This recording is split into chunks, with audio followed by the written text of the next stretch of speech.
में जब Shivam steel factory खुली थी तो गांव में एक नई उम्मीद जगी। पहली बार ऐसा लगा कि गांव से शहर जैसी तरक्की की शुरुआत होगी। क्या बात है, अब तो गांव में फैक्ट्री भी खुलने लगी है। एक हमारा जमाना था, हर चीज के लिए कहीं दूर ही जाना पड़ता था। अब तो सारी चीजें ही गांव में आ जाएंगी। हाँ बाबा, कुछ सालों में शहर और गांव में ज्यादा अंतर बचेगा नहीं। तब तक तो मैं भी नहीं बचूंगा बेटा। दोनों हंसने लग जाते हैं कि उनके सामने एक गाड़ी आकर रुकती है। उसमें से एक महिला निकलती है। फैक्ट्री में औरत का क्या काम है बेटा? ये तो मुझे भी नहीं पता बाबा, क्या पता मालकिन होगी इस फैक्ट्री की। चलो देखते हैं। विवेक और बूढ़ा आदमी उस महिला को देखने चल देते हैं। वो देखते हैं जो महिला गाड़ी से उतरी है उसका नाम माया देवी है।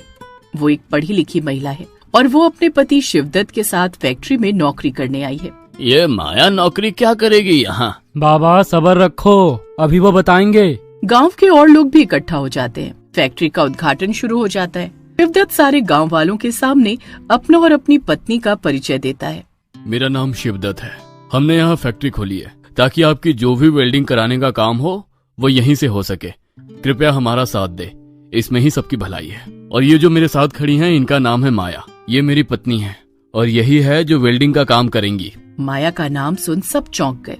अरे ये तो औरत है, ये क्या वेल्डिंग करेगी?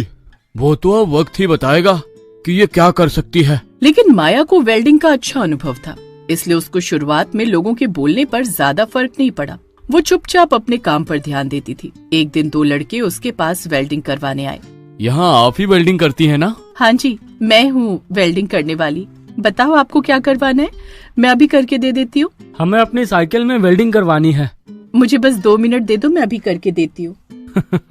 हम भी देखते हैं 2 मिनट में कैसे करती है।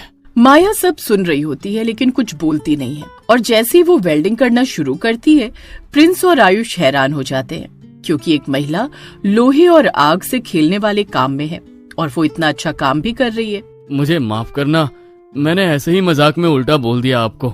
कोई बात नहीं, अक्सर लोगों को यही लगता है।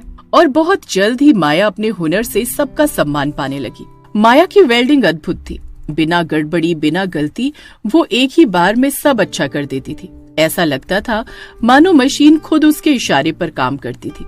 धीरे धीरे मजदूरों ने कहना शुरू किया, माया मशीनों से बात करती है, उसका काम जादू जैसा है, उसको जरूर कुछ आता है जो हमें नहीं पता। एक दिन शिवदत्त मशीन देख रहा था। ये मशीन कैसे खराब हुई है और अब तक इंजीनियर को क्यों नहीं बुलाया किसी ने? ना जाने कैसे निकम्मों के साथ फंस गया हूँ मैं। सब खुद ही करना पड़ता है यहाँ तो। साहब, मैं अभी फोन कर देता हूँ इंजीनियर को। इंजीनियर आता है लेकिन उसको समझ नहीं आता मशीन में आखिर दिक्कत कहाँ आ रही है। देखो, ये मशीन फेंक दो, अब इसका कुछ नहीं हो सकता। इंजीनियर ने जवाब दे दिया तो शिवदत्त उदास हो गया क्योंकि वो मशीन काफी महंगी थी। तभी वहाँ माया आ जाती है। तुम परेशान मत हो, इसको मैं ठीक कर देती हूँ, अभी मुझे ये सब आता है। अरे इसको इंजीनियर नहीं ठीक कर पाया तो तुम कैसे कर दोगी? माया लग जाती है काम पर और बिना किसी औजार के सिर्फ अपने स्पर्श से ही वो मशीन को ठीक कर देती है। लेकिन माया की इस हरकत से सबको उसके ऊपर शक होने लगा। लोग अब उसके बारे में बात करने लगे। कुछ लोग बोलते, अरे मुझे तो लगता है ये कोई जादूगरनी है। हाँ, ये माया कोई साधारण महिला तो नहीं लगती है, बल्कि कोई तांत्रिक है जो लोहे की मदद से अपने काम करती है। माया ये सब सुनकर मुस्कुरा रही थी। इसको जरा भी फर्क नहीं पड़ता है लोगों की बातों का। मुझे तो ये औरत बहुत अजीब लगती है।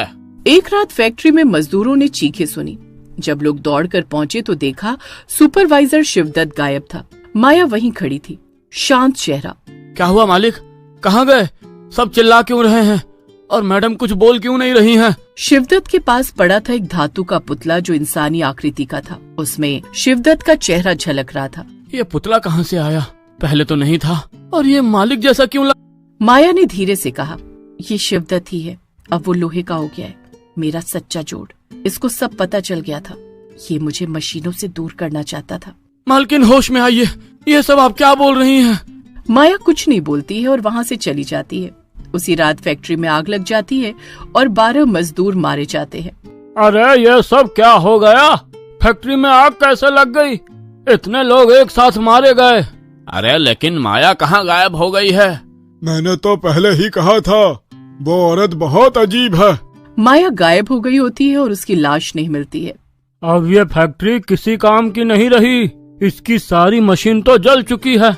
और यही हुआ। कुछ समय बाद फैक्ट्री को सरकार ने बंद करवा दिया, लेकिन गांव वालों का मानना था कि माया की आत्मा अब मशीन के भीतर बस गई है। अब वो इंसानों से नहीं, मशीनों से बात करती है। मैं अपनी मशीन से दूर नहीं रह सकती, मैं अब हमेशा यहीं रहूंगी। माया मरी नहीं होती, वो वहीं रहती है, लेकिन अब वो अपने असली रूप में वहाँ रहने लगती है। इस बात को सालों हो जाते हैं। ऐसा माना जाता है कि आज भी जब वहाँ मशीन चलती है तो किसी की मौत होने वाली होती है। रात के 2 बजे थे। बिरहा नगला गांव का हर घर नींद में डूबा था, पर गांव के दक्षिणी छोर पर स्थित पुरानी फैक्ट्री से एक अजीब सी आवाज आ रही थी, मानो कोई वेल्डिंग मशीन चल रही हो। अरे फिर मशीन चलाने लगी है माया। आज किसी न किसी की बारी है। दरवाजे में ताला लगा लो, ध्यान रहे बच्चे बाहर ना जा पाएं। पर वो फैक्ट्री तो सालों से बंद थी। गांव वाले उस ओर झांकते भी नहीं थे। उनके लिए वो जगह सिर्फ एक वीरान इमारत नहीं, बल्कि एक भुतहा कोठी थी। एक बुजुर्ग उसी रास्ते से जा रहा होता है। फिर आ गई है, जल्दी घर चलता हूँ। लेकिन वो फैक्ट्री के सामने आकर गिर जाते हैं और माया उन्हें देख लेती है।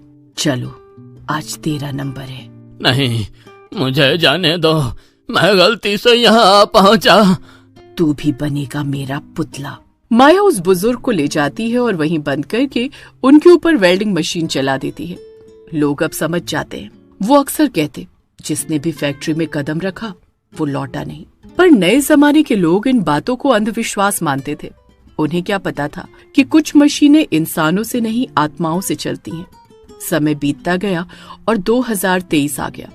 उसमें विक्रम शुक्ला, जो गांव से निकलकर मुंबई में इंजीनियर बन गया था। क्या बात है विक्रम, तुम तो एकदम जेंटलमैन बन गए हो। तुम्हारा तो रंग ढंग ही बदल गया है। ऐसा क्या है शहर के पानी में? हाँ, मैं वो इंजीनियर बन गया हूँ। तो यहाँ कैसे आना हुआ?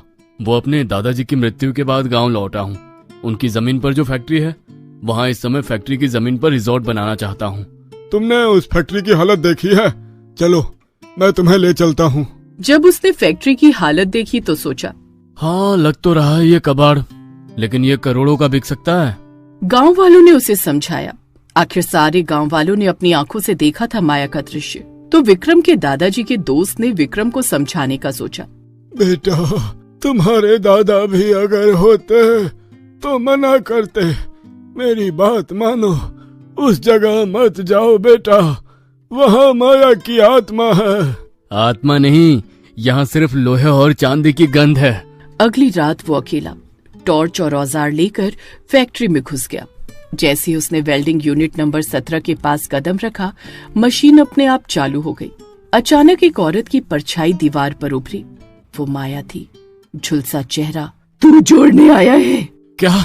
लोहे से तेरे भीतर गर्मी है, चल उसे स्थायी बना दूं। तू अभी माया को नहीं जानता, तभी तुझ में इतनी गर्मी है। माया ने कहा और टॉर्च हवा में उठ गई। मुझे छोड़ दो। तेरी गलती थी जो तू यहाँ मेरी मशीन मुझसे लेने आया। धीरे धीरे विक्रम का शरीर लोहे में बदलने लगा। अब वो विक्रम नहीं था, वो एक वेल्डेड मशीन था। माया ने कहा, एक और जुड़ गया, अब मेरी सेना पूरी होगी। लोहे के आदमी जो माया के आदेश पर चलते। गांव में गायब लोगों की संख्या बढ़ती जा रही थी, लेकिन पुलिस हर बार कहती,